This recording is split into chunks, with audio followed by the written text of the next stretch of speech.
good. Okay, I'm gonna be showing you guys how to do your meiosis on your worksheets with your chromosomes. So I'm gonna start right here at prophase 1, and we're gonna put all of our sister chromatids on here. And these guys are all homologous chromosomes, and we're gonna have 6 chromosomes altogether with 3 matching pairs. So I gotta find them all here. It really helps if you turn all of your chromosomes up so you can see who you're dealing with. I got them. 1, 2, 3, 4, 5. I'm missing one. There it is. Number 6. Okay. Now, prophase 1 in meiosis is really busy compared to mitosis. A couple of things are going to happen here that don't happen in mitosis. The first one is crossing over. Remember the really awkward chromosome PDA I told you about in class, where they come up next to each other and they hug their homologous pair. And after they do that, after they hug, they swap DNA and they recombine. And there's a lot of different ways they can do this. So I'm going to take these chromosomes off, and I'm going to put the recombined chromosomes in here to show you what it looks like afterwards. And all of this happens in prophase 1. So it's a mess. And these are the guys that I call the Frankenzomes, because they have little bits and pieces from each other. Okay? That's the end of prophase 1. Nucleus disappears, and we go to metaphase 1. In metaphase 1, they line up just like they do in mitosis, except there's a slight difference here. They line up with their homologous pair. And that's the important part here. They line up with their homologous pair. One on each side of the metaphase plate. And it's random too. It doesn't matter if the black one is here and the white one's here, but they line up like this, one on each side. Spindle fibers reach out and grab the kinetochores, and then in anaphase 1, they pull apart, but unlike mitosis, they don't separate the sisters. They separate the entire sister chromatid. 3 to each side.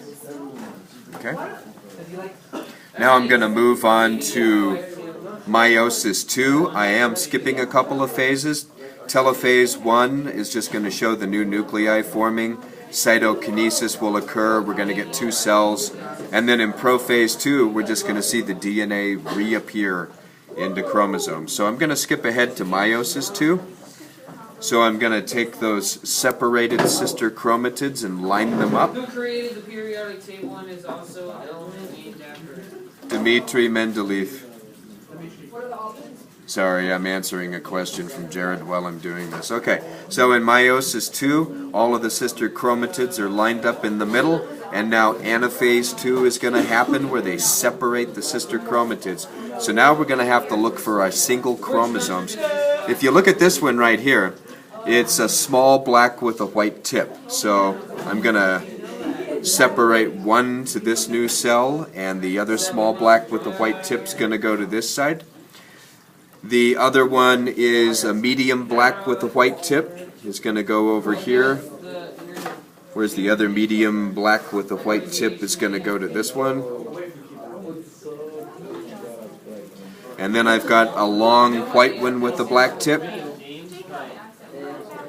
And they separate one to each side. Now I'm going to go over to this other cell where I have a small white with a black tip. One to each new cell. And then I have a medium black with a white tip. And then I have a large white with a black tip. Okay? So here I have 4 new gametes, and if you notice we started with 6 chromosomes. Now each one of these only have 3, which is half the number. So instead of being diploid, we say that it's haploid. Now, if you're a man and you produce gametes, each one of these will become 4 functioning and viable sperm. But if you're a female, one of these cells randomly gets more cytoplasm, more of the stuff that's going to feed the embryo, and it's going to become the egg at the expense of the other 3, which are shriveled up and smaller, and these guys are called polar bodies. Now, these polar bodies are completely useless in animals, and so they just die off and they're not used. But if you're a plant, they actually feed the new fertilized embryo, and it would be like the white part of the popcorn that you eat. Okay?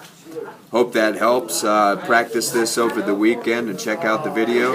And thanks to Devin for taping the whole thing. Bye-bye.